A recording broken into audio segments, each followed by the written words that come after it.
On today's show, the potential number one overall pick will give a scouting report and in-depth report on Matt Schaefer for today's episode of Locked On NHL Prospects.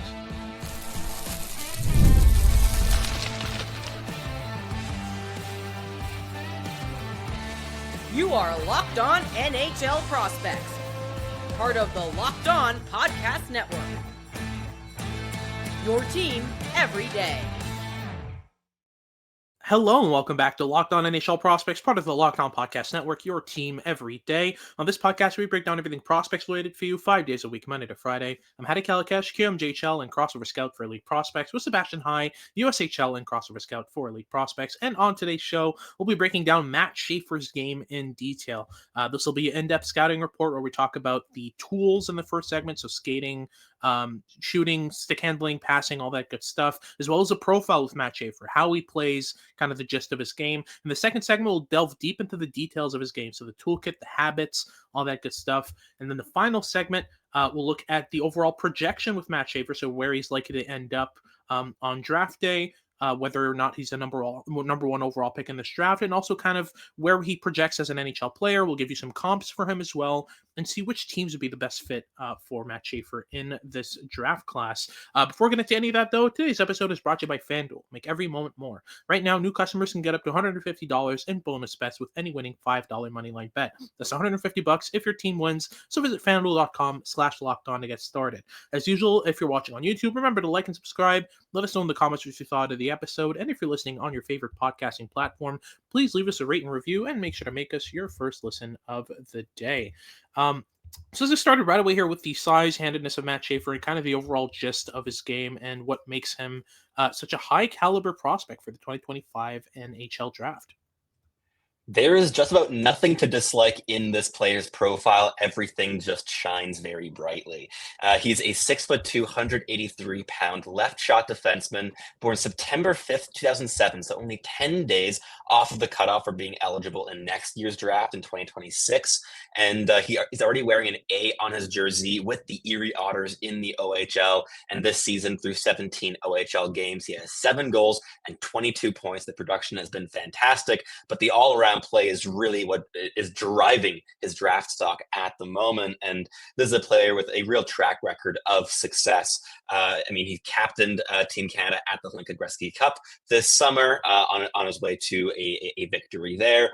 He's been a part of different Team Canadas as well previously, including the U18 championship, winning gold there as well back in May of last year as a rare D-1 in that team and playing a really big role in that lineup. And he's been ranked anywhere between first and maybe 5th overall so far to start the draft cycle. But I think that his draft stock is one that is rising here, right, Hattie? And we'll be kind of exploring this throughout the episode today. But a player that has some fantastic individual tools, but what makes him special is how everything just comes together so cohesively, right? Yeah, absolutely. We'll delve into the tools as well and kind of break down kind of the skating, handling, shooting, all that good stuff in the segment. I just want to mention as well, this is a kid who has a track record of being a leader on the way to tournament wins for Canada. I think he was part of the 3 or 4 guys on Team Canada that won 3 gold medals in the span of 10 months. Precisely. U17 Worlds, U18 Worlds, and then the Hlinka Gretzky Cup in a row, 3 gold medals. It was part of the Captain 2 of those. He captained 2 of those as well, and he was part of the World Juniors team for Team Canada before he got injured, and his injury had a lasting effect on Canada's effectiveness. He was one of the key parts of he was the best player in their 4-0 win against Finland, and then in that injury against Latvia, left after 2 minutes of ice time, and the game changed at that point. So really interesting from him, and yeah, he's been unlucky this year, lots of injuries, but despite that, he is insane. Let's talk about the tools. The skating on our Elite Prospects ranking tool grade ranks as a 7.5 out of 9. So in terms of the mobility, the ability to move laterally, to shift defenses with his high-end skating, but also the ability to blend transitions when skating. He's able to move from forward to backward to lateral skating effortlessly. His C cuts are so crisp. His ability to just transition from one type of skating to the other is just so effortless. It's really the mobility that kind of underlines most, if not all, of his game. That's really kind of the key part of his tools. Kind of in terms of how it impacts the others. But the puck skills are definitely there as well, right? Like this is a prospect who has the ability from the back end to create, to shoot, to handle, to deke, to activate. Like there's so much he can do, right? There really is. He's such a versatile player with the puck on his stick and has so many deceptive qualities as well. He's constantly scanning the ice and looking for his options and trying to bait defenders one way or the other. And he's so comfortable using each of those individual puck skills to do that. Whether it's his really like accurate, heavy release, especially when he's able to get a little bit closer to the net into that like upper mid slot, which he does like to do in his activations. He's a real effective scorer from that range. And I mean, he had 7 goals in 17 OHL games to start the season. That's nothing to scoff at whatsoever from the blue line, and certainly a shot that I think has a lot of very good mechanical qualities, but is very much enhanced by the overall goal scoring toolkit and the habits underlying it. Yeah, absolutely. And his puck skills across the board, his shooting ranks is a 6.5, and his passing and handling rank is 7s out of 9 here at Elite Prospects. And when you look at the shooting ability, I think it's really about timing, about precision in terms of when he puts the puck on net. And he's also comfortable taking the ice, right? Like a lot of defensemen that are this good at defending the rush, this good at being kind of shut down presences, usually be pretty static blue line shooters. They won't really move their feet laterally, open up lanes. Schaefer has that in his toolkit. He's able to kind of use his shot in intelligent ways, change the angle of his shot, move up the ice, take the high slot for his releases. That's a great part of his game. Look at the handling skill as well. This is a prospect who can really deke. Like I've seen him go end to end, and there was one gorgeous assist he made on a Malcolm Spence goal over in Erie, where he took the puck end to end, deked through multiple layers, kind of evaded one last check, and then, at the very end was able to just zip the puck across on his backhand to an open Malcolm Spence at the back door for an easy goal. Like this is a kid who can create and transition really well. With his hands. But in my opinion, even though the handling and passing kind of grade equally at Elite Prospects, I see the passing is slightly better. I think that's the key component of his creative ability from the blue line, right? Absolutely. He's sort of deceptive with that passing as well. It's just so impactful in all three zones. He's a great break. He's great in the breakout, both as a handler and a passer. And that handling threat is something that opens up so many passing opportunities for him that he's more than happy to make use out of. And also in the offensive zone, just the playmaking habits, the head fakes that open up passing lanes, the look offs, the no look passes. He's really integrated a lot more, I guess, like high end playmaking traits here in the past like 9 months, and especially in the tail end of his D-1 season, we really saw a lot more of that ramping up in his game, and certainly a player that can shift the tide of games easily at the junior level, and we project he'll be able to do that in the NHL as well someday. For sure. Like when you look at this kid's offensive skill, like there are maybe 10 forwards with better creative ability than this kid, and zero defensemen. I don't see a better offensive defenseman in this draft class than Matt Schaefer as well. Like it's really impressive what he's able to do with the puck. But we'll get into the details of his game, the habits, the tools, the toolkit, all that stuff in just a second. It's just in terms of the puck skills and the way that he integrates his passing with his shooting with his handling, it all blends so seamlessly together. But again, the key foundational aspect of his game is that mobility. This is clearly the top element in this game. It's not elite. I wouldn't say it's kind of the level of a Miro Heiskanen or a Rasmus Dahlin or some of these guys, or Quinn Hughes, but he's maybe just a notch below that, like a tiny little notch below that in terms of ability to just move with and without the puck. Lastly, I just want to look at his physical tools because it's technically the lowest of his grade and it still projects as well above NHL average at a 6. How do you see his physicality kind of either changing or translating to the NHL? There's still a lot of development here. I mean, this is one of the youngest players in the entire draft class, and he's 6'2", 183 pounds. He's still a bit lean for his frame, and he might still add another inch or two on top of that. We don't know if he'll still continue growing a little bit as a 17-year-old. And even if he doesn't, that 6'2" frame could fill out into 200 to 215 pounds.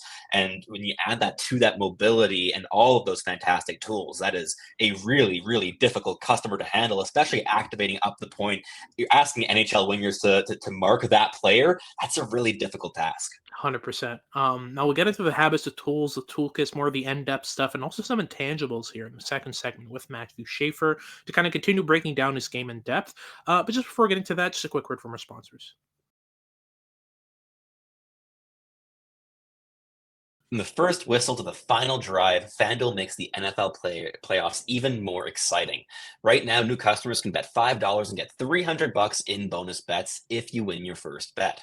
That's $300 to keep the action going. The FanDuel app is easy to navigate, and the variety of bets keeps every single game exciting. Plus, when you win, you get paid instantly. No waiting around for your winnings. Whether you're betting on your favorite team or just looking to add some extra excitement to the playoffs, FanDuel has got you covered. Whether you want to take your swings on the NFL with the playoffs or on European football with the Champions League, the choice really is up to you. FanDuel has so many different offers in different kinds of sports that you can always take the swings that you are most comfortable taking, including on hockey, if that is your sport of choice. Just visit FanDuel.com to join today and get started with $300 in bonus bets. That's FanDuel.com. Make this playoff season unforgettable with FanDuel, an official sportsbook partner of the NFL. Alrighty, so moving on to the second segment, we'll delve deep into Matthew Schaefer's habits, toolkit, the overall ability to just kind of blend his skills together, kind of go into the details of and the nitty gritty of what makes Matthew Schaefer one of the best, and in our opinion, the best prospect in the 2025 NHL Draft. Before I get into that, though, I do want to take a quick word to talk about the off ice stuff with Matthew Schaefer because it is some of the best accolades that I've heard from a prospect overall. His ability to overcome adversity so far in his short career. Losing both his billet mom and his biological mom in the same year last year, and now dealing with dealt with mono at the start of the year. Then now he broke his collarbone at the World Juniors. Like, this is one of the most unlucky prospects we've ever seen. And despite that, like, he keeps his head up. He overcomes adversity. He's a consistently motivated and engaged kid, and it comes from within, and that matters so much. It's going to matter a lot to NHL teams as well. Which is Absolutely. why when our colleague Cam Robinson at Elite Prospects polled NHL scouts about which guy they liked more between Schaefer and Higgins, Schaefer's name came up more often. It doesn't just have to do with the production. It doesn't just have to do with what he's doing on the ice. Character, the ability to overcome adversity, the ability to overcome challenges, that matters a lot to NHL teams, right? It absolutely does, and I mean, I think it's important that we mention this part of his story as well because he's been playing just such fantastic hockey throughout this span, through all of this adversity.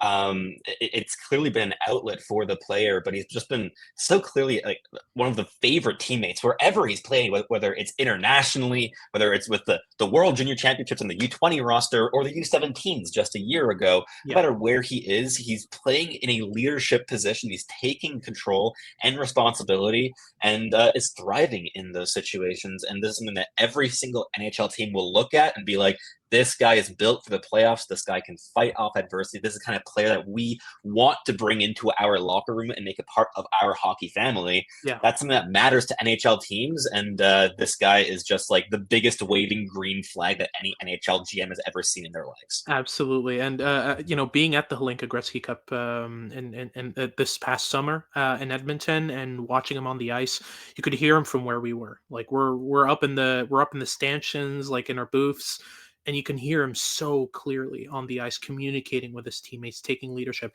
and the fact that he took leadership of that World Juniors team, like, that is insane. Like, already the fact that a draft eligible defenseman's playing on Team Canada at the World Juniors. That like never happens. I mean, I can name In on the top 4? yeah, I can In name a on leadership one role? exactly. Like I can name on one hand the prospects who played top 4 on defense as a draft eligible for Canada at the World Juniors. That is incredibly rare. The fact that he took ownership of that team, took leadership of that team, that just shows what kind of prospect this kid is. But now let's get on to the on ice details with Matt Schaefer, and let's start with the habits. I think his rush defending, like the only couple of prospects I think compete with his ability to defend the rush are Jackson Smith and maybe Blake Fiddler, and even then it's a maybe. Like this kid is so good at blending stick and body layering when it comes to defending the rush. He's so good at closing gaps, but not closing them too aggressively or not aggressively enough. Like he just understands rush defense at such a high level, right? He really does. He toes the line every single time while defending the rush, and this is something that's like very very few U20, let alone U18 defensemen can do at this level in terms of just being so consistent in the application of those rush defending habits when everything is going at full speed, when you are put in uncomfortable positions, when you are facing odd man situations. And Schaefer is not just calm and composed in those ones, but he keeps his gaps tight. He stays aggressive. He doesn't give too much respect to the rushers either. As you said, I think that there's a lot of polish in the habits of the rush defending, and I think that something similar can also be said with his on puck habits in the offensive zone. He's really responsible with the puck for a player with this much skill, with this much creative ability to make things happen. He very much prioritized keeping possession as well and bringing his line mates into play rather than creating for them. He wants to create things alongside them and with them in combination. Yeah, absolutely. Everything's so fluid when it comes, especially when it comes to him, like when it comes to retrievals. I also really like what he's able to bring to the game because he's able to scan frequently, understand where his teammates are, and use them so efficiently. He's not a do everything myself prospect. He's not a grab the puck in the defensive zone and I need to skate it out. He's able to delegate to his defense partner, play give and go to get up the ice, activate off puck. Like the versatility of his breakout game is very, very good. This is something that kind of helps him and will translate really well to the NHL. Like this is something you don't like your defenseman trying to do everything because you can never do everything yourself in the NHL unless your name's Quinn Hughes. At that point, you're Quinn Hughes, you can get away with it. But like he's really good at using his teammates and kind of getting up the ice. So that's another habit that I really like in this game. And in terms of the toolkit, we already talked about it with the skating. It's kind of the baseline for everything he does. But also like his processing. And he ranked as a 7th grade hockey sense on our tool grade as well, and I think that's fitting. I think his mind works at the same level as his hands and his feet. He's able to combine all three of those elements seamlessly and kind of blend them well together. I really like the way that he approaches the game. Do you agree? I fully do. I mean, this is a player that is just so intelligent in his reads. He processes things so quickly, anticipates play ahead of almost every single opponent he faces at the OHL level, and as you mentioned too, he's a player that has so much consistency in those reads. This is a big thing. We see players, especially like defensemen at this level around this age group, being able to make fantastic decisions in really, really quick moments. But to do so game after game after game after game, coming back from injury, Yeah. going into an international lineup where you have very little chemistry with anyone else you're playing with, and to still have that consistency, that's what makes him a really special thinker of the game, I think, as well. There's so much I guess like mental fortitude that he has, not just in his off puck game. I think that's very clear here as well, but in the on puck habits too. Yeah, absolutely. I think that also translates to composure in this case, right? Like when he gets the puck in his defensive zone and he's got guys draped around him and like a lot of chaos going on around him, he's still comfortable taking a half second just to evaluate his options and make the right play instead of kind of rushing plays, which is something that when we talk about the ability to consistently make good decisions under pressure, that's not even something we saw from Rasmus Dahlin in his draft year, right? Like, there, even first overall caliber defensemen that we've seen before haven't shown that ability. So for me, like the things that Matt Schaefer has been doing this year have been absolutely phenomenal, and I think that's also a big part of that. Last thing I want to touch on with Matt Schaefer, is the ability to just constantly engage aggressively in the defensive zone. Like, he is a good in zone defender. He's able to separate from his structure. Let's say the puck is going behind the net, an opposing forward is cycling around the net to try to find space or create. Schaefer's comfortable understanding whether or not he should stay at the net front, box out, or if he should disengage from structure and go and engage that forward behind the net. Same goes, for example, when it comes to when players get open in the slot. He's really good at disengaging from the net front and just leaping immediately to the high slot or the mid slot in order to block off a pass option, block a shot, suppress a forward. So his understanding of defensive zone hockey is really, really solid, both on and off the puck, right? Yeah, it really is. I think as you really mentioned there, it's just they're in all three zones is so consistent again, right? The mental fortitude is not just selective in terms of, oh, it's only in the rush defending where you see this consistency. It's all over the ice, and I think that very much is why, in my opinion, the brain is actually the strongest tool for this player, not the skating. I think that the composure, the intelligence, the quickness of reads, and the runway he still has in that. I mean, this is a player with how many OHL games under his belt now? Like what, 70-ish? Yeah. Like, he still has a lot of room to grow even at this level, and he's already dominating it. I think that the intelligence is a really special thing and a separating tool, especially for a defenseman at this age, being nearly a 2026 eligible player. Yeah, he's absolutely exciting. But we'll get into the projection with Matt Schaefer in the third segment here. We'll talk about how he projects on draft day, how he projects in the NHL, the comps that we have for him, and which teams would be the best fit. We'll get into that in a second. Let's just take a quick break first and head into that third segment. Whether it's the World Series, the Super Bowl, or the Olympics, the world's top athletes get to play at these top level sporting events thanks to one thing: teamwork. And teamwork can also protect your financial legacy and your family's future. Select Quote's licensed insurance agents are the perfect teammates when shopping for customized, affordable life insurance. They can find you the right policy to keep your financial legacy safely in your family's end zone. Select Quote is one of America's leading insurance brokers with nearly 40 years of experience, helping over 2 million customers find over $700 billion in coverage since 1985.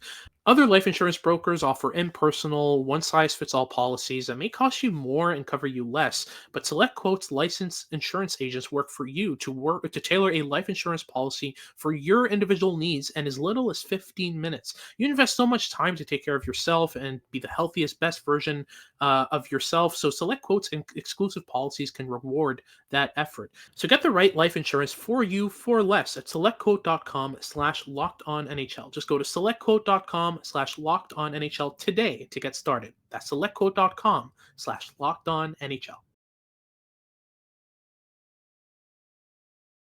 Alrighty, so to close things off here, let's talk about Matt Schaefer's overall projection. Let's start off with the draft day projection. Do you think there's any doubt at this point that this is the first overall pick in the 2025 NHL draft?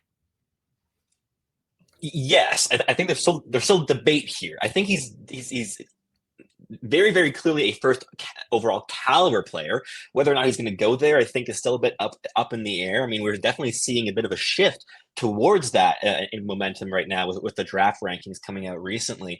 But you still have guys like James Higgins and Michael Misa in the mix. Roger McQueen when he comes back from injury.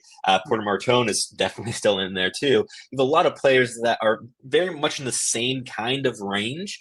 That said, I do think that at the moment, Schaefer is putting a bit of distance between himself and the pack. I think there are like Higgins and Misa are like keeping up with that decently well, but Schaefer is just both what we're seeing already now being so polished, so intelligent, so toolsy, and there being so much more runway to explore that further in the future.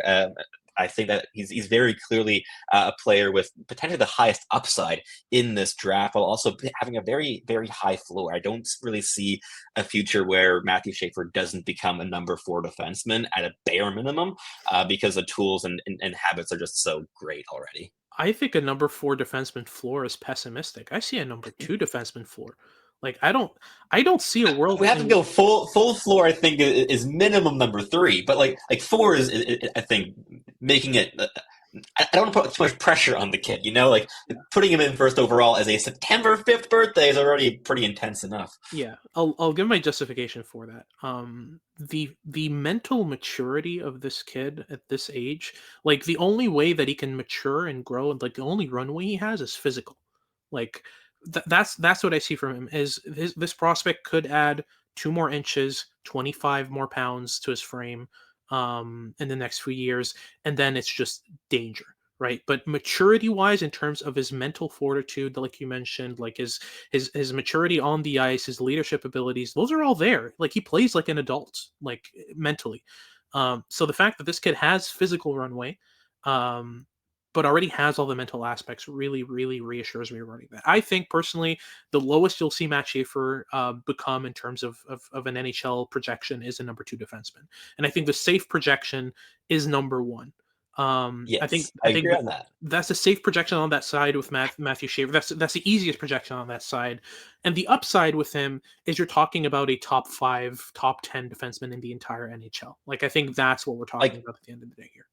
perpetual Norris candidate, at least. Yes, like that's the high end upside of what Matt Schaefer Yeah. could be. But I think in terms of the baseline projection of him, I think number 1 defenseman is where you kind of start talking about that. But yeah, overall, Matt Schaefer, just there's so much to his game that makes sense in within his game, right? Like this is a prospect who, like his ability to sequence retrievals into breakouts, into transitions, into offensive activation, like that all blends so seamlessly together in this game. That makes him really interesting. So in terms of comparables, players who play this type of style, I know that Craig Button gave the comparable of Drew Doughty, but I feel like that's an easy one. I feel like there's one Drew Doughty every draft. It's for somehow. Not as many as Victor Hedman's. Yeah, no, Yeah. there's more Victor Hedman somehow. But what's really interesting with comparables regarding Matt Schaefer is I look at a guy like Charlie McAvoy, his approach to the Yeah. game, his leadership ability within that Bruins team, his ability to leave everything on the ice every single shift, to be able to take control of games like that screams Matt Schaefer to me. Would you agree? I would. I think McAvoy is a really interesting comparison. And I would have said a couple years ago that Schaefer might have higher offensive upside than McAvoy, but we've been seeing McAvoy blossom offensively even once he already established himself as a quality number 1 defenseman with Yeah. the Bruins.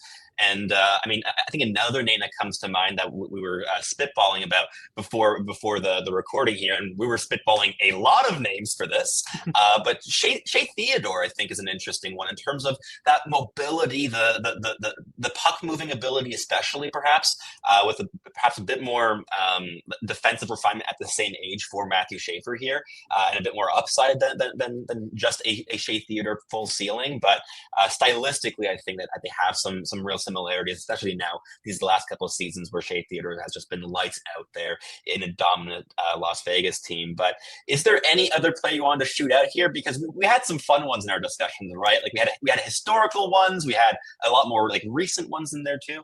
Yeah, absolutely. Like I think of stylistic comparables in terms of the ability to just suppress offensive chances really, really well. We were talking about perhaps Scott Niedermayer. I think that's a tiny bit rich in terms of overall projection for But for it's uh, fun. yeah, I mean, sure, he might be a Hall of Famer when everything's said and done. It's just I don't want to say that about a 17-year-old who only turns 18 in September, right?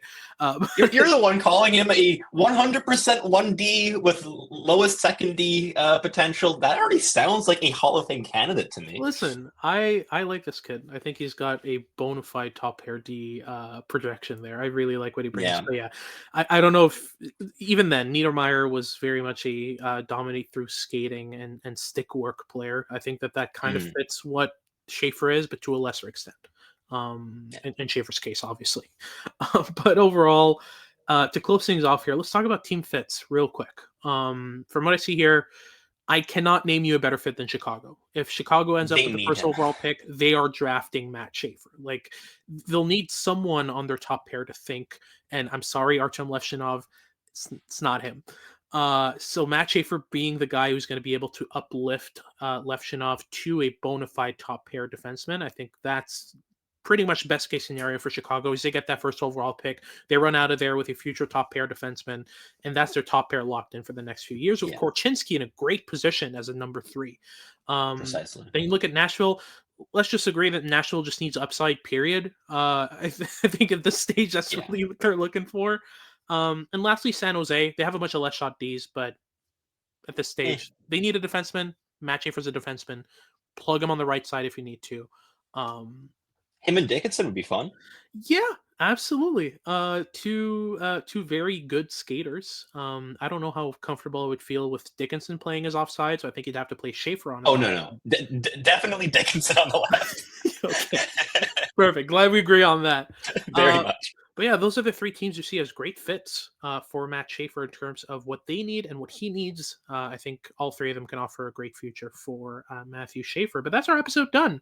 Thank you very much for tuning in. If you're watching on YouTube, remember to like and subscribe. Let us know in the comments what you thought of the episode. And if you're listening on your favorite podcasting platform, please leave us a rate and review and make sure to make us your first listen of the day. For your second listen of the day, make sure to check out Locked On Fantasy Hockey. We've got Flip and Steele giving you the best advice around when it comes to fantasy hockey over in the NHL. And make sure to tune in for our next shows as we continue our prospect coverage for the month of January. This has been Hattie Kalakash with Sebastian High. Thank you very much for tuning in, and we hope you tune in next time.